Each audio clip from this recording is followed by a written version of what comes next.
ভারতীয় জনতা পার্টির বাংলার যারা আছেন নেতৃত্ব, তাদের একটা বোধহয় সিঙ্গুরে আজকে সভা নিয়ে প্রত্যাশা ছিল, হতাশাগ্রস্ত হয়েছেন তারা। তিনি কিন্তু যে প্রত্যাশা বিজেপির নেতৃত্বরা বলছিলেন এখানে, সেরকম কোনো প্রত্যাশা তিনি কিংবা আশার আলো কিছুই দেখাতে পারেননি। পরিষ্কারভাবে বলতে চাইছি যে রাজ্যে বিনিয়োগ বিভিন্ন ভাবে 2011 থেকে 2026 আমরা কিন্তু পরিষ্কার এই বিনিয়োগের সমস্ত তথ্য সবসময় আপনাদের সামনে তুলে ধরেছি।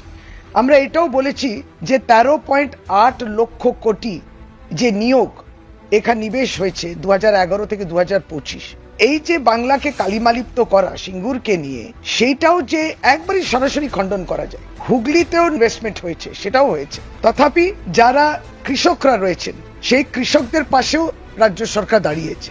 আজকে তিনি বলছেন যে প্লাস্টিকের বদলে আমরা জুট ব্যাগসে তৈরি করব, কিন্তু তিনি নিজেই জানেন না যে প্রায় 9.22 লক্ষ প্লাস্টিক ব্যাগে অর্ডার দেওয়া হয়েছিল স্বয়ং কেন্দ্র সরকারের মিনিস্ট্রি থেকে, কিনা জুট ব্যাগগুলোকে আপনি তার পরিবর্তনে এই যে খাদ্য শস্য যেগুলো থাকে সেগুলো রাখার জন্য এই প্লাস্টিক ব্যাগগুলো করতে হবে।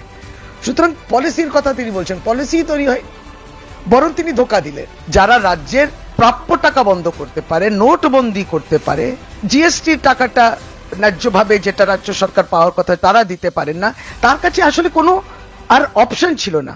এইভাবে ভাষায় ভাষায় বলে দিলেন আইন শৃঙ্খলা হলে পরে শিল্পায়ন হবে। সারা ভারতবর্ষে একটু শিল্পের চিত্রটা একটু দেখুন না। তাই যদি হতো তাহলে বেকারত্ব হতো? সবচেয়ে বেশি বেকারত্ব বিজেপির সময়কালই হয়েছে, সবচেয়ে বেশি যদি বেকারত্ব হয়ে থাকে। এবং এই নোটবন্দি করি তো আপনি তো এমএসএমইটাকে পুরো তছনছ করে দিলেন, নষ্ট করে দিলেন।